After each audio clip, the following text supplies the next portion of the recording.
Joia, pessoal? Nesse vídeo a gente vai dar continuidade às propriedades elétricas dos semicondutores, passando por algumas propriedades cristalográficas e ópticas também, tá? E a gente vai escolher o silício como principal ator aqui, por ser o mais aplicado na microeletrônica. O que a gente desenvolver aqui de teorias e de conhecimentos para o silício se aplica com certeza aos demais materiais. Então vamos tentar entender com o silício aqui e aí a gente vai dando exemplos específicos para cada um dos outros tipos de semicondutores que forem aparecendo aí pra gente, tá? Por exemplo, o silício, ele tem o número atômico 14 e o peso atômico de 28 gramas por mol. Como é que funciona a distribuição eletrônica desse material aqui? Essa distribuição é muito importante para a gente entender como ele se liga, como é que ele conduz a eletricidade. Então vamos lá, essa distribuição eletrônica aqui, né, deve seguir o princípio de exclusão de Pauli, né, porque os elétrons são férmions. Então a gente tem um S2, 2 elétrons, 2S2, 4 elétrons no total, 2P6, totalizando 10, 3S2, totalizando 12, 3P2, totalizando 14. Então, como a gente já comentou em vídeos anteriores, nas ligações químicas, os átomos querem se aproximar aos gases nobres, e no caso aqui a primeira camada representaria o hélio, né? Estaria completa, a camada K. Aqui a primeira e a segunda junta, o neônio, e também aqui ó, regra do octaedro. Aqui a gente tem 8 elétrons no último orbital, e aqui nessa última camada, na M, a gente teria 4, tá? Essa aqui completa com 8 e essa com 2. Essa aqui, né, alguns pontos a chamar a atenção, embora o silício tenha 2 elétrons no último orbital, ele não é uma molécula divalente, sim tetravalente, e ele faz 4 ligações químicas, né? Então, por conta disso, né, a gente já sabendo disso, e sabendo que a ligação no silício no estado sólido é tal como é ilustrada aqui, uma ligação tetraédrica, onde cada um desses carinhas aqui em preto representam o silício, tá? A ligação química entre esses caras forma um ângulo de 109 graus e 28 minutos, tá? A gente sabe que forma essas 4 ligações. Então a gente tem que criar um modelo para explicar isso daí. Então já vou falar sobre as hibridizações desses orbitais, né? Orbitais que são modelos matemáticos para calcular a probabilidade de encontrar um elétron em algum lugar. O que a gente tem aqui, quando a gente pensa numa estrutura cristalina, né? Eu vou colocar aqui em vermelho, fininho. Essa aqui é a rede cristalina. A gente tem um átomo de silício em cada um dos vértices e um átomo de silício em cada uma das faces, tá? Essa aqui é uma cúbica de face centrada. Embora eu esteja fazendo com cores diferentes, trata-se do mesmo átomo. Eu estou fazendo isso só para o desenho não embananar demais, tá? Então essa aqui é uma cúbica de face centrada que a gente viu em uns vídeos desses anteriores. O silício é peculiar aqui porque se a gente pegar uma rede cristalina, então dividir essa diagonal aqui maior dessa rede cristalina, que é esse cara aqui, Dzão, em 4 partes iguais, Dzinho, tá? Então eu tenho essa distância aqui, esse espaçamento que é 1/4 da diagonal principal, numa determinada inclinação da diagonal.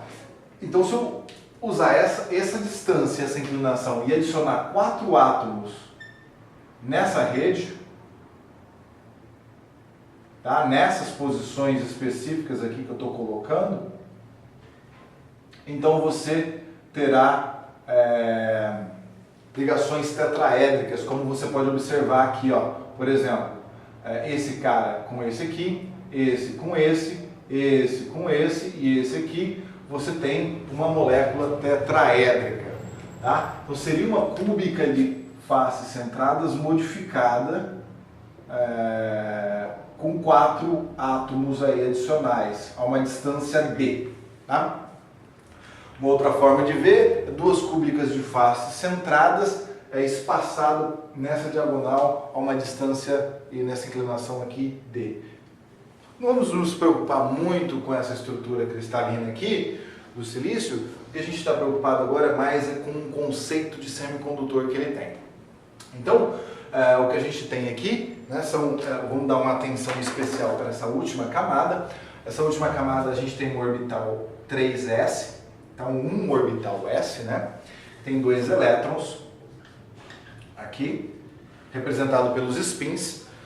Vou colocar dessa forma aqui, spin para cima, outro para baixo. E aqui eu tenho esse orbital aqui, a gente chama ele de formato esférico, né? Ele tem um formato cilíndrico, ou desculpa, esférico como esse aqui. Já os outros orbitais que a gente tem nessa camada aqui são os P's, e aí você tem um orbital que tem essa cara, essa outra cara, como a gente comentou já em vídeos anteriores, e esse aqui, tá? Que ele está entrando na luz.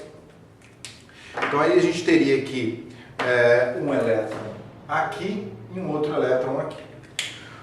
O que a gente tem a hibridização desses orbitais, e como eu tenho 3 orbitais P, e um orbital S, eu tenho uma formação de uma ligação sp3. Aqui, ó. Forma-se então 4 orbitais sp3, 3p, 1s, tá? E aí os meus elétrons vão ser de tal forma que eu vou ter essa distribuição aqui, tá certo? Então esse orbital S aqui hibridizou com esses outros 3 orbitais p que eu tinha aqui e formaram um nível de energia mais baixo, e eu tenho esses 4 orbitais agora. Agora, cada um deles, na verdade, cada um desses orbitais vai ligar com outro silício. Então vamos supor que a gente tem aqui os mesmos 3 orbitais, repetindo a ideia, tá? E aí a gente aproveita para revisar os 3 orbitais P aqui que eu tenho do silício e um orbital S. O meu orbital S é com cara esférica, enquanto esse orbital P ele tem x, y e z. Então, enquanto o meu orbital aqui S cabe 2, aqui eu consigo colocar até 6. Contudo, eu só tenho 2 elétrons para distribuir. Esses caras vão se hibridizar e vão formar 4 orbitais sp3. Tá? Então, cada um desses orbitais sp3, fazendo uma tentativa de ilustração como é que esse cara aparenta-se, né? Ele tem uma cara mais ou menos assim. Cada orbital tem a probabilidade de encontrar o elétron próximo ao núcleo que está aqui com essa cara, tá? São desenhos matemáticos, uma tentativa matemática de mostrar como esses caras estão. Então, cada um desses orbitais aqui que eu tenho vão se juntar, e aí o que você tem aqui é o que a gente chama de uma ligação sigma, onde os 2 elétrons vão para esse nível de energia mais baixo, e essa outra energia um pouco mais alta, que é a sigma estrela, que é a antiligação. Tá? E esse exemplo aqui está sendo dado para apenas um átomo de silício. Quando eu coloco inúmeros átomos de silício juntos para formar um sólido na ordem de 10 a 22 átomos, então eu tenho muitos níveis de energia disponíveis aqui e tenho a formação de bandas. Então, outra forma da gente ver isso aqui imagine só, você tem aqui ó, a sua energia pela distância entre os átomos, e aí você vai ter vários níveis de energia se formando aqui, ó, o modelo de Feynman, né? Aqui vai representar a banda de valência, esse outro aqui, uma outra banda, que é a banda de condução. Esse cara aqui é formado pelas ligações sigmas, e aqui por ligação sigma-estrela, uma ligação que não acontece, tá? Então, os próximos níveis de energia disponíveis vão ser esses aqui, ó. Existe um gap entre esse cara e esse outro aqui, tá? Que é o chamado gap de energia, ou a banda proibida, onde você não tem ocupação de elétrons. esse EG aqui de gap, a banda proibida, tá? Está ilustrado dessa forma. O que mais podemos dizer? Esse gap para o silício, ele fica por volta de 1,1 eletronvolt, e isso, se a gente entender que a energia aqui, ela vai ser HF, a constante de Planck vezes a frequência, e essa frequência ela está relacionada com uma onda, ela depende da velocidade da luz, lambda vezes F. Se eu isolar esse F aqui, o H vai ser, vai estar multiplicado por C sobre lambda. Valores. Enquanto esse cara aqui vale 1,1, vou colocar em vermelho aqui para dar um pouco mais de destaque. Enquanto esse cara aqui vale 1,1 eletronvolt, o H vale 4,14, 10 a menos 15 eletronvolt vezes segundo. A velocidade da luz é 3 vezes 10 oitava metros por segundo. E aí eu descubro qual é o lambda de emissão do silício, por exemplo. E fazendo essas contas aqui, eu chego que esse lambda se aproxima aqui de 1064 nanômetros. Tá? Então, se eu excitar o silício de alguma forma, levando o elétron da banda de valência para a banda de condução, ao voltar ao estado fundamental, o silício vai emitir fótons com esse gap, tá? Com esse lambda, certo? E claro que a gente sabe que ele é um semicondutor indireto e com isso ele vai ter uma vibração na rede, ou seja, não vai ser 100% da energia que vai ser transformada em fótons. Algo vai ser dissipado na rede. Exemplo para outros semicondutores, por exemplo, o óxido de zinco, que tem um EG por volta de 3,2 eletronvolt, o lambda dele, jogando os dados nessa equação, vai ser por volta de 380 nanômetros. Tá?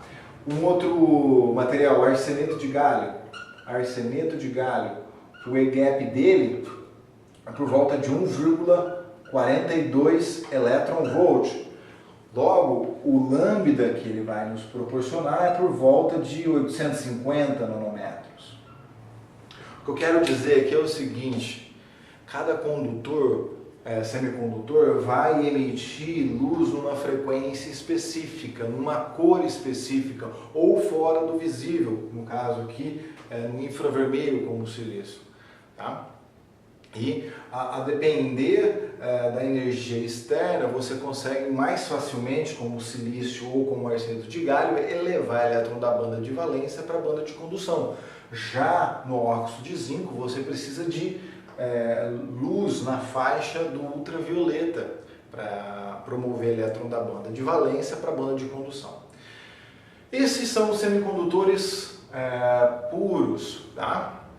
A gente vai falar um pouquinho mais sobre massa efetiva no próximo vídeo e depois vai passar para os semicondutores extrínsecos, né?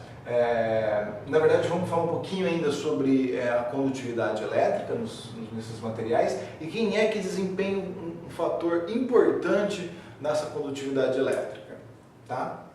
Que no final das contas é a concentração de portadores. Tá? E aí a gente vai dar esses detalhes, fazer a história, contar a história, fazer uma ilustração e aí sim a gente pode passar para os semicondutores extrínsecos que são amplamente utilizados na microeletrônica.